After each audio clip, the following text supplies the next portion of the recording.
आज का दौर कुछ ऐसा है कि हमारी नई पीढ़ी को हर चीज जल्दी से जल्दी चाहिए। चाहे बात करियर की हो, धन दौलत की हो या फिर प्यार और रिश्तों की, सब कुछ फटाफट हासिल करने की चाहत रहती है। पहले के जमाने में रिश्ते बनाने में वक्त लगता था, प्यार पनपने में समय बीतता था और शादी जैसे बंधन को मजबूत होने में सालों की मेहनत लगती थी। लेकिन अब तो दो लोग मिलते हैं, दोस्ती होती है, प्यार का इजहार हो जाता है और देखते ही देखते शादी के बंधन में बंध जाते हैं। मगर अफसोस, जितनी जल्दी ये रिश्ते बनते हैं, उतनी ही जल्दी टूट भी जाते हैं। आज मैं आपको एक ऐसी कहानी सुनाने जा रहा हूँ जो सुनकर आपका दिल दहल जाएगा। अगर आप इस कहानी को अंत तक सुन लेते हैं, तो यकीन मानिए, चाहे आप लड़का हो या लड़की, अगली बार रिश्ता जोड़ने से पहले 100 बार सोचेंगे। नमस्कार दोस्तों, मैं ऋचा कुमारी। आज की जो सच्ची घटना है, गुवाहाटी की एक फैमिली की है। इस फैमिली में मुख्य रूप से दो ही लोग रहते थे। घर में एक माँ थी, जिनका नाम शंकरी दे था और उनकी आयु 62 वर्ष थी। उनका एक बेटा था, जिसका नाम अमर ज्योति था और उसकी आयु 32 वर्ष थी। अमर ज्योति के पिता का देहांत पहले ही हो चुका था और क्योंकि यह जो परिवार था, ये पैसे से काफी समृद्ध था। जो अमर ज्योति की माताजी शंकरी दे थीं, उनके गुवाहाटी में ही 4 अलग-अलग जगहों पर बंगले थे, जिसमें से 3 बंगले इन्होंने रेंट पर दे रखे थे। काफी अच्छा रेंट वहां से आता था। और जो अमर ज्योति था, वो एक प्राइवेट कंपनी में जॉब करता था। अब इसी दौरान जो अमर ज्योति है, उसकी मुलाकात एक लड़की से होती है, जिसका नाम वंदना था और उसकी आयु 31 वर्ष थी। इन दोनों की जो दोस्ती थी, वो बहुत जल्दी प्यार में बदल जाती है। और जैसा मैंने आपको बताया कि हमारी जनरेशन को सब कुछ बहुत ही तेजी से चाहिए, इसलिए बहुत जल्दी ये दोनों शादी करने का इरादा बना लेते हैं। अमर ज्योति सारी बातें अपनी माँ शंकरी दे को बताता है और उन्हें कहता है कि वह वंदना से शादी करना चाहता है। लेकिन वंदना का बैकग्राउंड देखते हुए, जो अमर ज्योति की माँ होती हैं, वह इस शादी से इनकार कर देती हैं। लेकिन क्योंकि दोनों में प्यार हो चुका था और इन दोनों की जिद के आगे, अमर ज्योति की जो माँ होती हैं, वो इस शादी के लिए मान जाती हैं और अमर ज्योति और वंदना की शादी कर दी जाती है।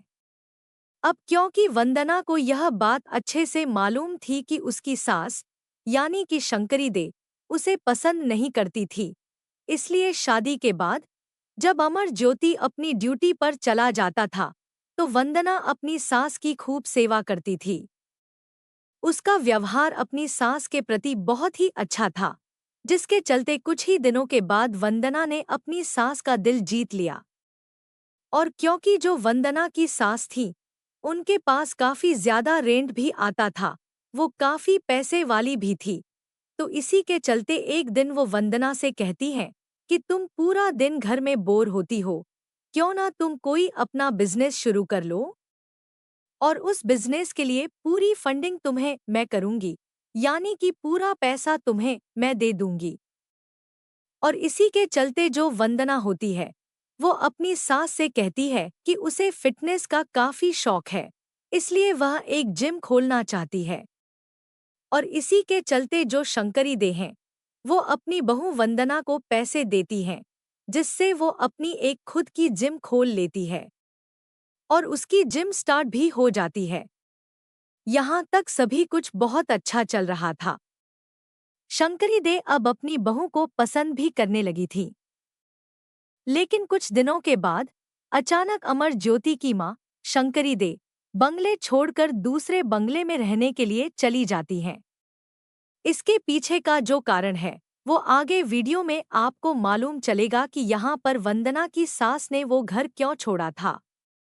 अब इसके बाद स्टोरी कुछ इस तरह से बन जाती है कि एक बंगले में अमर ज्योति और उसकी वाइफ वंदना रहते थे और नजदीक में ही एक दूसरा बंगला था, जिसमें अमर ज्योति की माँ और वंदना की सास अकेले रहती थी। और इधर जो वंदना है उसका जिम भी बहुत अच्छे से चल रहा था। तो यहाँ तक सारी चीजें बहुत ही नॉर्मल थी। लेकिन 27 अगस्त 2022 को वंदना अचानक से पुलिस स्टेशन में जाती है और अपने पति अमर ज्योति और अपनी सास शंकरी दे की मिसिंग रिपोर्ट फाइल करती है। अब सोचने वाली बात यह है कि जब सब कुछ बहुत ही सही चल रहा था, तो अचानक से अमर ज्योति और उसकी मां शंकरी दे कहाँ गायब हो गए। वंदना पुलिस को बताती है कि पिछले कुछ दिनों से वह दोनों नहीं मिल रहे हैं। उनको ढूंढने की वंदना ने बहुत कोशिश की और थक-हार कर वह पुलिस स्टेशन में रिपोर्ट करने आई। अब आखिर ऐसा अचानक से क्या हुआ जो अमर ज्योति और उसकी माता शंकरी दे गायब हो गए? क्या उनके साथ कुछ अनहोनी हुई थी? तो चलिए आज की इस वीडियो में गुवाहाटी के इस केस के पीछे की पूरी सच्चाई जानते हैं। पुलिस अमर ज्योति और उनकी माताजी शंकरी दे की मिसिंग रिपोर्ट फाइल करके इस केस की इन्वेस्टिगेशन शुरू कर देती है। ऐसे केसों में सबसे पहले जो लोग गुमशुदा होते हैं उनकी कॉल डिटेल्स चेक की जाती हैं। तो इसके चलते शंकरी दे और अमर ज्योति की कॉल डिटेल्स पूरी खंगाली जाती हैं, लेकिन यहाँ से पुलिस के हाथ कुछ भी नहीं लगता। उसके बाद पुलिस इन दोनों के पड़ोसी और रिलेटिव से बात करती है। डीप इंटेरोगेशन में यहाँ से भी पुलिस के हाथ कुछ नहीं लगता। उसके बाद पुलिस इनके घर के आसपास लगे सभी सीसीटीवी कैमरों को खंगालती है ताकि कुछ क्लू मिल सके। लेकिन 1 से 1.5 महीने की मेहनत के बाद भी पुलिस के हाथ खाली थे, यानी कि पुलिस के हाथ अभी तक कोई ऐसा एविडेंस नहीं लगा था जहां से पुलिस इस केस की इन्वेस्टिगेशन को आगे बढ़ा सके। और क्योंकि 27 अगस्त को ये मिसिंग रिपोर्ट फाइल की गई थी, पूरा अगस्त, पूरा सितंबर बीत जाता है, कुछ भी पुलिस के हाथ नहीं लगता। लेकिन अक्टूबर में अचानक से पुलिस के पास एक व्यक्ति आता है और इस व्यक्ति का नाम निर्मल्या दे होता है।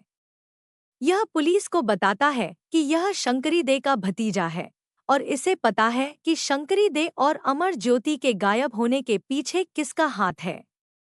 अब पुलिस को उम्मीद की किरण जागती है और पुलिस जब उसकी बातें सुनती है, वो पुलिस को कहता है कि उन दोनों के गायब होने के पीछे किसी और का नहीं, बल्कि अमर ज्योति की बीवी वंदना का हाथ है। अब पुलिस उससे पूछती है कि क्या तुम्हारे पास इसके लिए कोई सबूत है? उसके पास कोई सबूत तो नहीं होता, लेकिन वो पुलिस को कहता है कि जो शंकरी दे हैं, उनके पास बहुत सारा पैसा था और इसी पैसे के चलते वंदना ने अमर ज्योति से शादी की थी और उनको गायब करने के पीछे भी वंदना का ही हाथ है। हालांकि उसके पास कोई प्रूफ नहीं होता, लेकिन पुलिस को एक थोड़ा सा क्लू जरूर मिल जाता है, जिससे वो इस इन्वेस्टिगेशन को आगे बढ़ा सकती थी। अब पुलिस इसी के चलते वंदना पर नजर रखना शुरू कर देती है। तो पुलिस पाती है कि वंदना कई बार एटीएम में जाती है और एटीएम से पैसे निकालती है। और जब पुलिस चेक करती है, तो उन्हें मालूम चलता है कि जिस एटीएम को वंदना यूज कर रही थी, वो किसी और का नहीं, बल्कि अमर ज्योति की माताजी शंकरी दे का था। अब पुलिस का शक यहाँ से थोड़ा सा गहरा जाता है। हालांकि पुलिस के पास कोई ऐसा एविडेंस नहीं था कि वो वंदना को अरेस्ट करें, लेकिन अब पुलिस यहाँ पर वंदना को ही सस्पेक्ट मानते हुए इस केस की छानबीन शुरू कर देती है। अब पुलिस वंदना को सस्पेक्ट मानते हुए सबसे पहले उसकी कॉल डिटेल्स निकलवाती है और इस कॉल डिटेल्स में पुलिस को मालूम चलता है कि वंदना कई सारे अनजान नंबरों से रेगुलरली कांटेक्ट में थी और पुलिस साथ ही वंदना की जिम में जाकर भी वहां पर पूछताछ करती है। वंदना के पड़ोसियों से भी पूछताछ होती है और 6 महीने की लंबी पूछताछ के बाद फरवरी 2023 में पुलिस को कुछ ऐसा क्लू मिलता है जिसके आधार पर वह वंदना को अरेस्ट कर लेती है। और जब वंदना से सख्ती से इंटेरोगेशन की जाती है, तो इस पूरे मामले का खुलासा होता है। वंदना पुलिस को कुछ ऐसा बताती है जिसे सुनकर पुलिस की तो रूह कांप जाती है। साथ ही जब आप इस केस के पीछे की सच्चाई जानेंगे तो आपके भी पैरों तले जमीन खिसक जाएगी। अब वंदना पुलिस को बताती है कि मई से जून 2022 के समय में उसकी मुलाकात अमर ज्योति नाम के एक लड़के से होती है। और जब उसके बैकग्राउंड के बारे में वंदना को मालूम चलता है तो वह पाती है कि अमर ज्योति घर का इकलौता बेटा है, उसके पिताजी नहीं हैं और उसकी माताजी के पास बहुत सारी प्रॉपर्टी है। और इसी लालच के चलते जो वंदना है वो अमर ज्योति को अपने प्यार के जाल में फंसाती है और बहुत जल्दी उससे शादी करने के लिए प्रेशराइज करती है, जिसके चलते अमर ज्योति वंदना से शादी कर लेता है।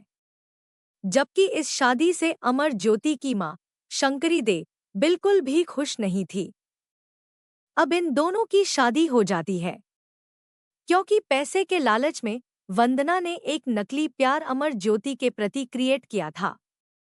लेकिन शादी के बाद उसे मालूम चलता है कि अमर ज्योति की जितनी भी प्रॉपर्टी है, उनके गुवाहाटी में जितने भी 4 बंगले हैं, वो सारे तो अमर ज्योति की मां शंकरी दे के नाम पर हैं।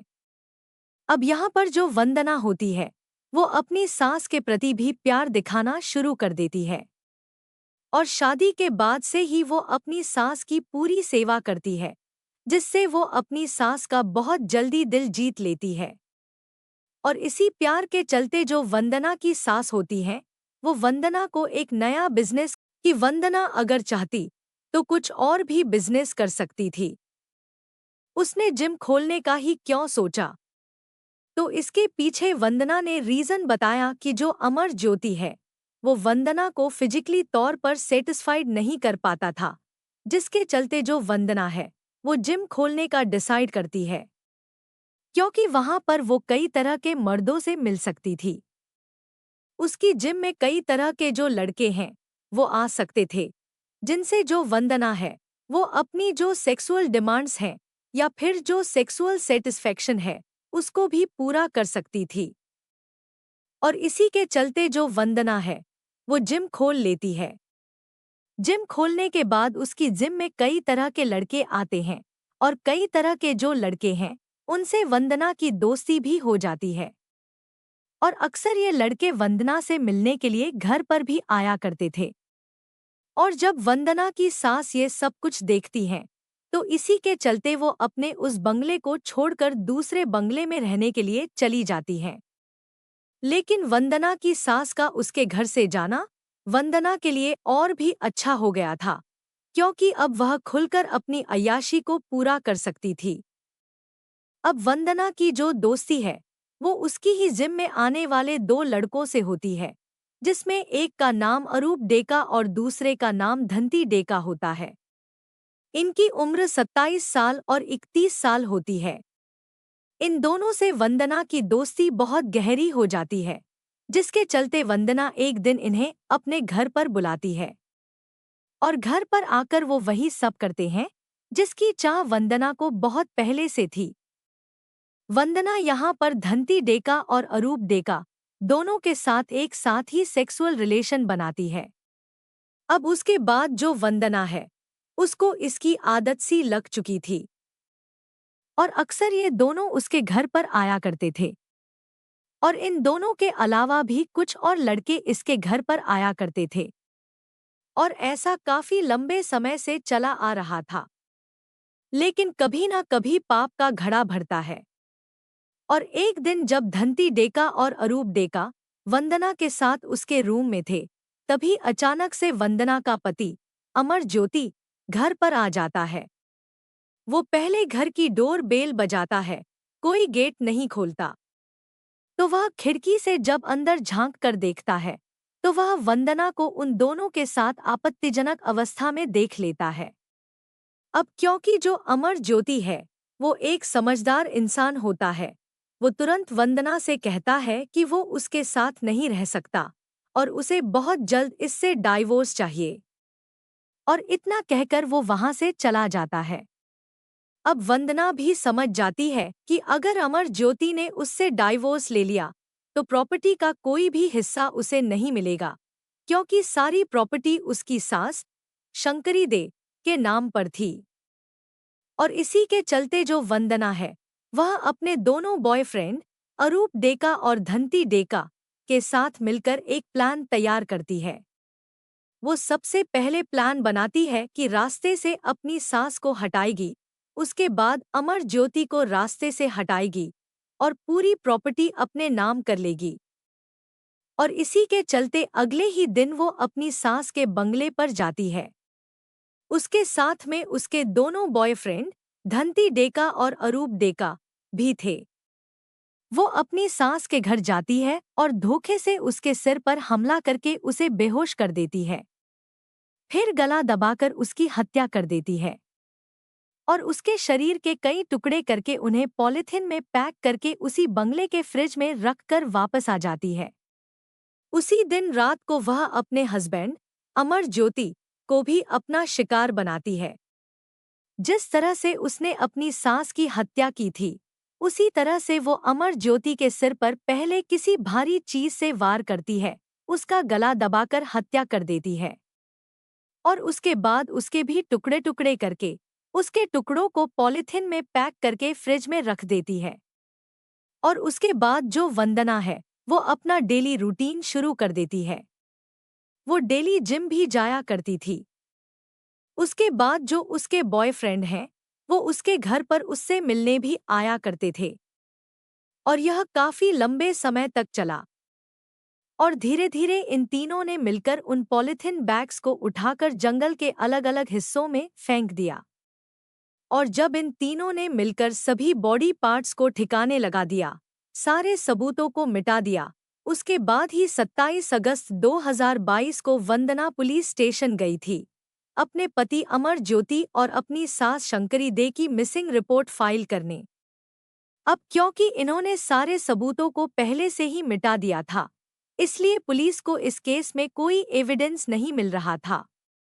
लेकिन जब शंकरी दे के भतीजे ने पुलिस को बताया कि पुलिस को वंदना पर शक होता है, साथ ही पुलिस को जो सीसीटीवी फुटेज एटीएम से मिला था वहां से वंदना एक बड़ा अमाउंट निकाल रही थी अपनी सास के अकाउंट से, और इन सारी चीजों को देखते हुए पुलिस को वंदना पर शक हुआ था और इंटेरोगेशन में उसने सारी बातों का खुलासा किया। अब पुलिस ने यहां पर 1600 पेज की चार्जशीट बनाकर कोर्ट में दाखिल की।